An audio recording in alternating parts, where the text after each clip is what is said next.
Bom dia a todos vocês. E eu queria dizer que me sinto prestigiado e honrado em poder estar falando nesta quadra da minha vida para uma juventude especializada em comunicação, com quem eu tenho, pelo convívio, aprendido muito. Vocês fazem a diferença hoje neste novo mundo que nós estamos vivendo. Eu queria agradecer, já foi citado, nós queríamos agradecer ao Vinícius, que está aqui, o nosso chefe de gabinete lá da nossa liderança do PSD na Câmara, a Dionete, que também está aqui, que também é da nossa liderança lá do chefe também de gabinete da nossa liderança no Senado, que é muito importante. Isso nos prestigia bastante. Agradecer ao Gustavo, que é um dos assessores também do senador Omar Aziz, e que estava aqui fazendo a parte de apresentação e ficará o dia todo fazendo essas apresentações. Eu tive o privilégio de, na época já da fundação... Não, primeiro deixa eu falar, por que eu estou aqui, qual é a minha formação profissional desde a minha mocidade, foi na área de comunicação. Eu sou especializado, eu tenho uma vida acadêmica bem intensa nessa área, e depois me especializei em telecomunicações por satélite, e depois tecnologia da informação, que vê as convergências todas das tecnologias. Eu tive o privilégio de participar de uma forma ou de outra ao longo da minha carreira, ainda antes de ser deputado federal, que é a segunda carreira. E tenho 9 mandatos na Câmara dos Deputados. A minha formação, eu sou oficial do Exército, formado na Academia Militar das Agulhas Negras. Depois fiz um curso de engenharia em eletrônica no Instituto Militar de Engenharia. Fiz um curso de Ciências Políticas e Econômicas no Rio de Janeiro, na Faculdade de Ciências Políticas e Econômicas do Rio de Janeiro. Enfim, alguns cursos de extensão universitária aqui e fora do Brasil. Isso tudo me dá.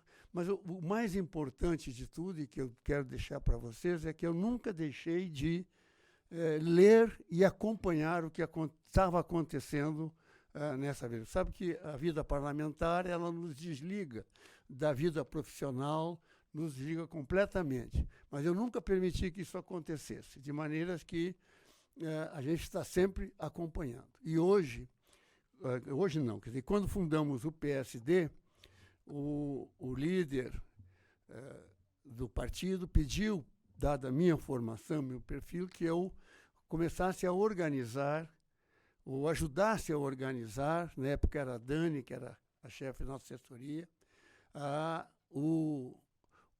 comunicação social do PSD nesse novo momento, né? Além de introduzir nas principais instituições envolvidas nisso. Nós fizemos isso com sucesso, foi um momento muito importante para mim, pude aprender bastante também, além de orientar em algumas coisas que talvez eu pudesse orientar. Foi uma interação muito importante. E hoje eu fico muito feliz, viu, Maria Carolina, e cumprimento você pela iniciativa, pela organização deste evento, que é absolutamente oportuno e que vai marcar o início de muitos seminários.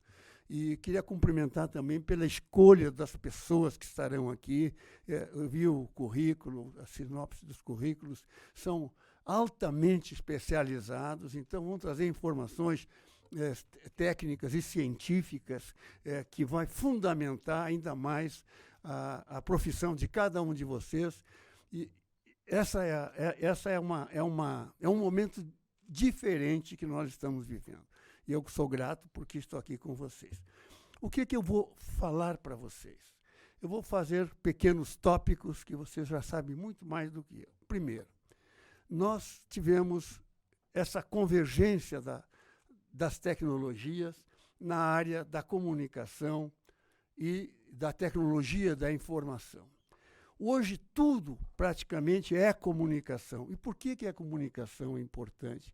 Porque a comunicação é o atributo essencial do ser humano. O ser humano é a única criatura que se comunica na plenitude. O que é comunicar na plenitude? É capaz de gerar uma mensagem, enviar uma mensagem diretamente, interpessoalmente ou através dos meios disponíveis, é capaz de receber uma mensagem, é capaz de processar essa mensagem, comparar com a sua tábua de valores, rejeitar essa mensagem ou assimilar essa mensagem. Então, essa é o grande diferencial. Nenhuma criatura é capaz de se comunicar na plenitude. E por que é assim? Desde a comunicação interpessoal nas sociedades tribais até hoje, todos os meios de comunicação que buscaram aumentar esta capacidade de comunicação do ser humano subsistem, se adaptam, se readaptam. E você tem o comício existe hoje, você tem a comunicação interpessoal, vou falar um pouco depois, na caverna, na tribo, você tem essa mesma coisa hoje, só que hoje é massificado na internet. Mas, de qualquer forma, então, a comunicação se adapta. E este momento é um momento de adaptação. É um momento em que nós vemos as redes sociais operando intensamente e a mídia tradicional, que ela é vertical, é intermediada, não é isso? Com os editores, com os comentaristas, sempre procurando interpretar a informação e passar para a sociedade. No seio da sociedade se formava, né, se forma, de acordo com essa comunicação, os formadores de opinião. Essas coisas todas estão se transformando agora e mudando com a internet. A internet trouxe um novo conteúdo, que é este conteúdo de uma comunicação direta, de uma comunicação horizontal, desintermediada. É uma comunicação que deixa de ser apenas uma comunicação social para assumir um formato de uma comunicação psicossocial. E por ser psicossocial, é como se nós voltássemos à época das cavernas, onde a comunicação era interpessoal, era tátil, as pessoas se entendiam nos seios das famílias, dos grupos, dos clãs, etc., e se comunicavam interpessoalmente. A internet, de certo modo, trouxe para esses tempos modernos, massificou esta forma de comunicação interpessoal que existia no sistema ainda tribal das sociedades humanas. Então, é o que nós vivemos hoje. Por isso, a comunicação hoje é psicossocial. E essa percepção é fundamental que cada profissional que opera nessa área entenda.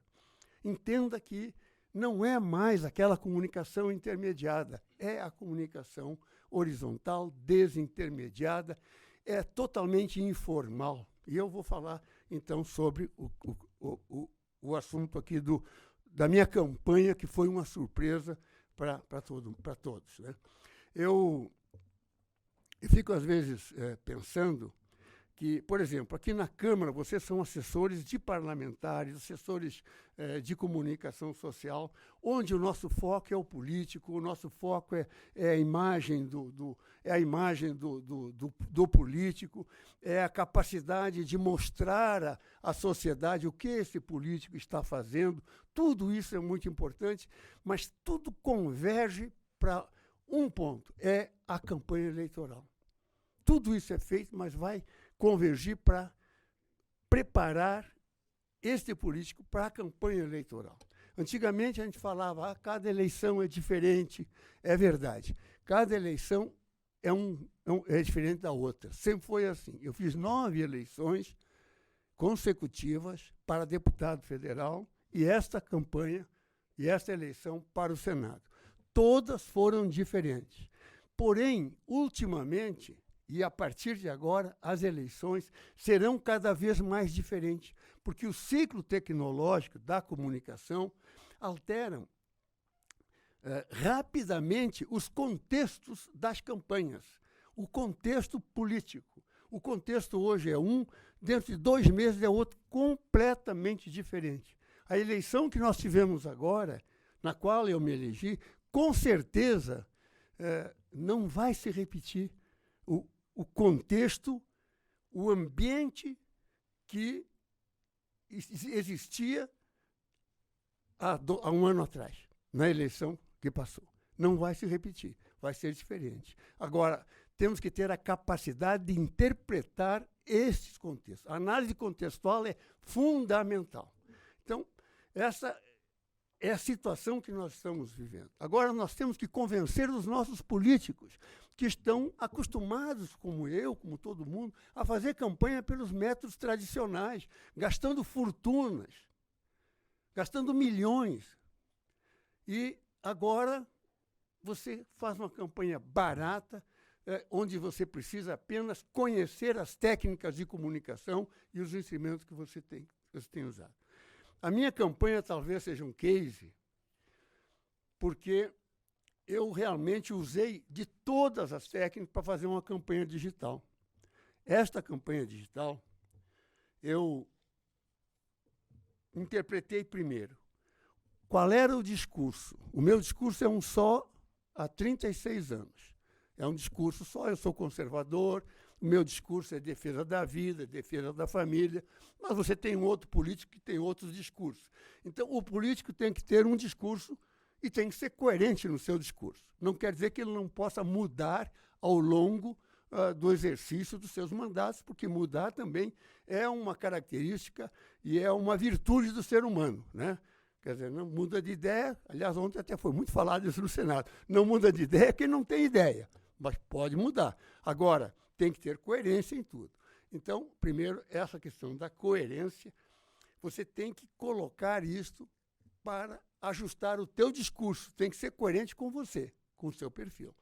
Então, foi o que eu procurei fazer na campanha, identificado com a campanha do presidente Jair Bolsonaro. A campanha dele era aquela. No Rio de Janeiro, nós tínhamos, aliás, como em todos os estados, as duas, fizemos uma parceria com o Flávio Bolsonaro, tínhamos o apoio dele nessa campanha, como outros senadores tiveram também apoio. Não fui o único no Brasil. Alguns foram bem-sucedidos, outros não. E a diferença de ser bem-sucedido foi a interpretação no processo de comunicação.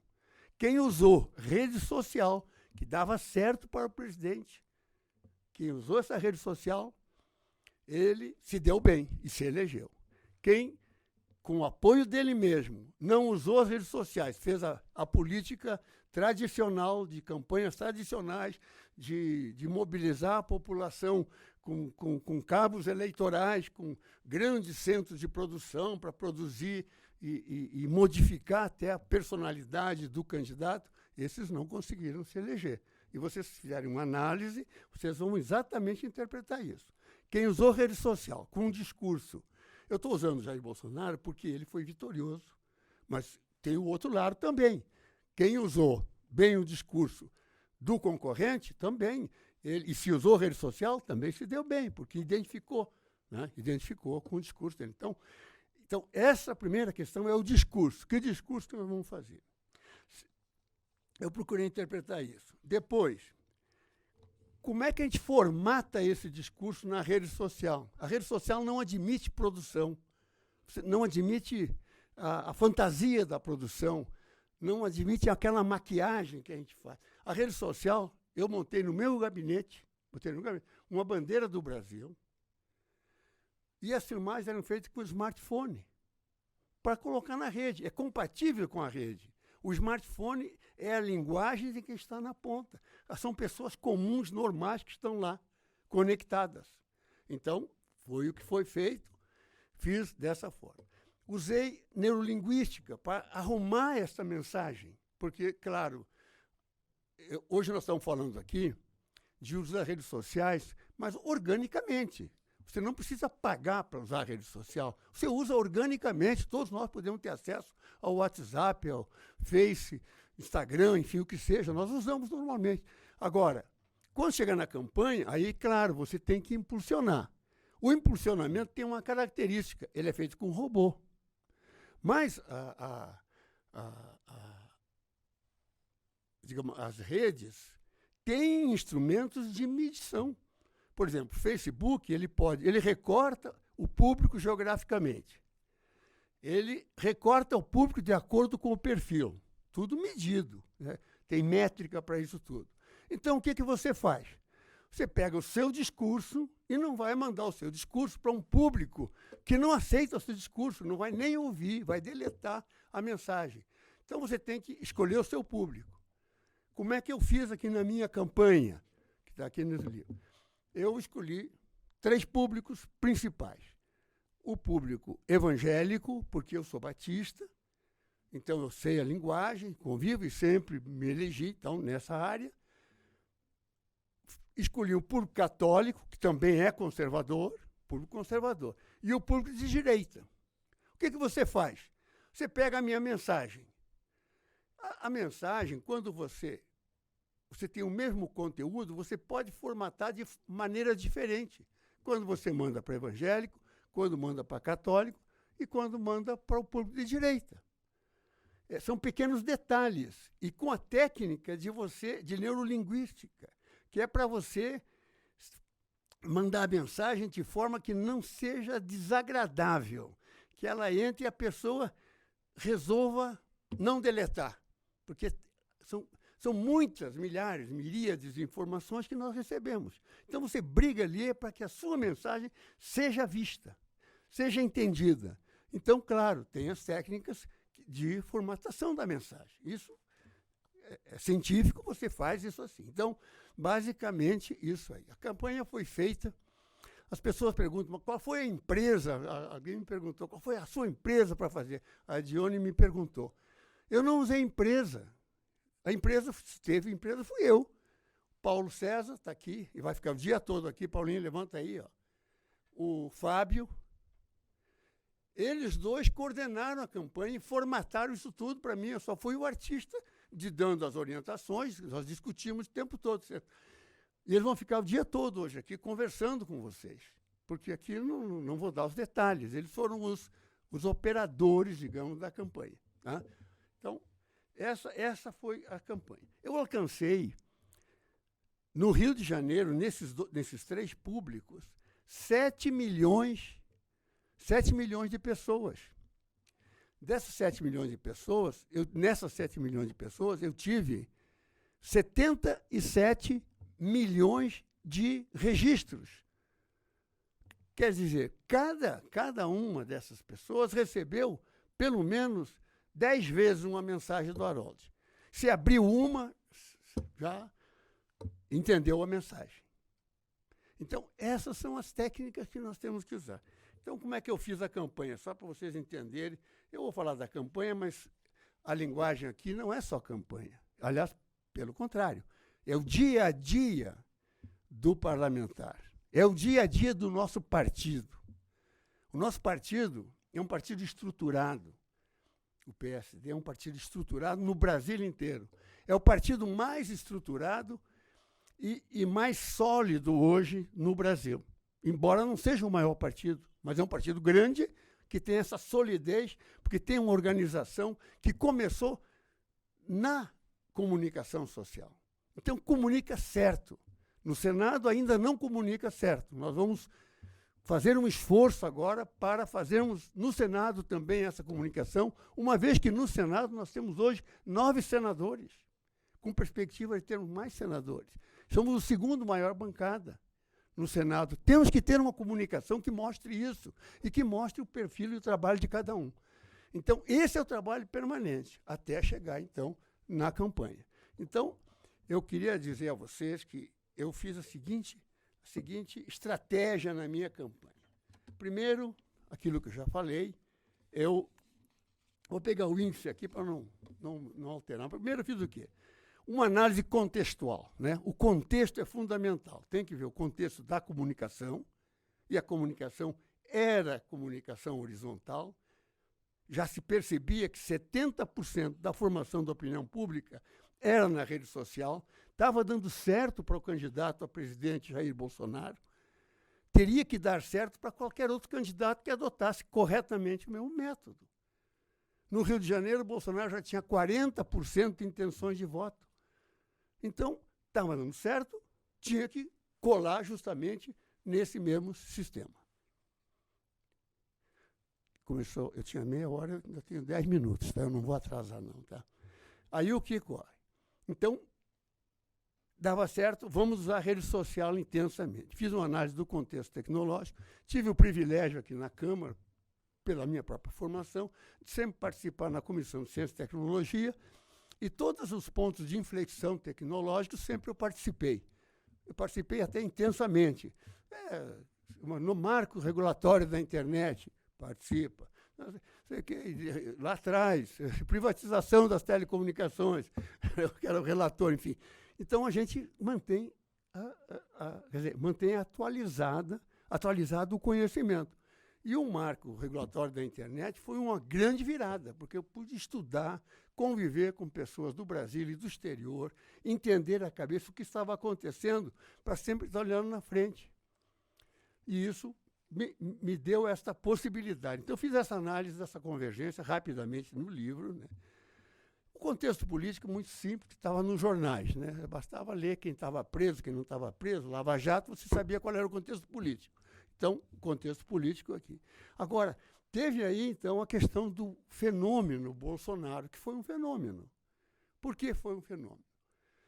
O ex-presidente, aliás, não tomou posse, mas é ex-presidente, Tancredo Neves, ele dizia que ser presidente da República não é por vocação, por competência, não. É destino. É destino. Tem que estar no lugar certo, na hora certa, no momento certo. Ele falava isso e é real. Então, o que aconteceu com o Bolsonaro?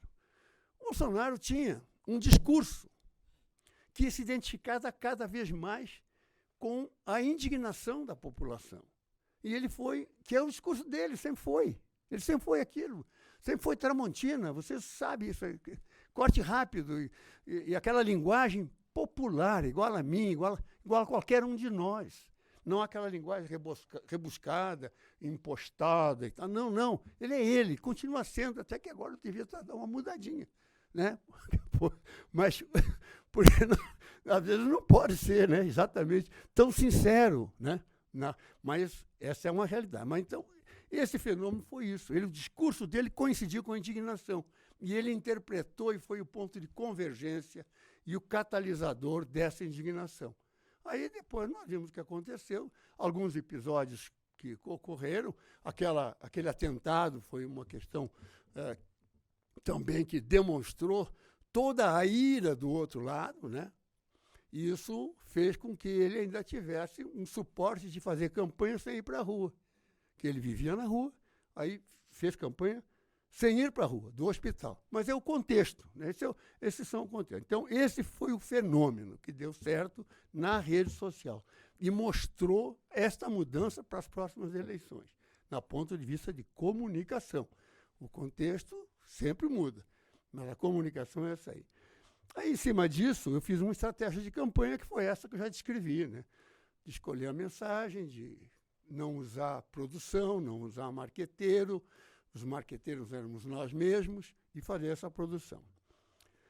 Depois, a estratégia de campanha, então, foi montada, colar no discurso do Jair e com o candidato ao Senado, que era o Flávio Bolsonaro, e fizemos 3 ou 4 eventos de rua para captura de imagem, para colocar nas redes, para mostrar para a população que a gente estava em todo lugar. Mas não estava, não, eu estava escondido no meu escritório, porque tinha dias. Vocês acreditem nisso? Podem acreditar.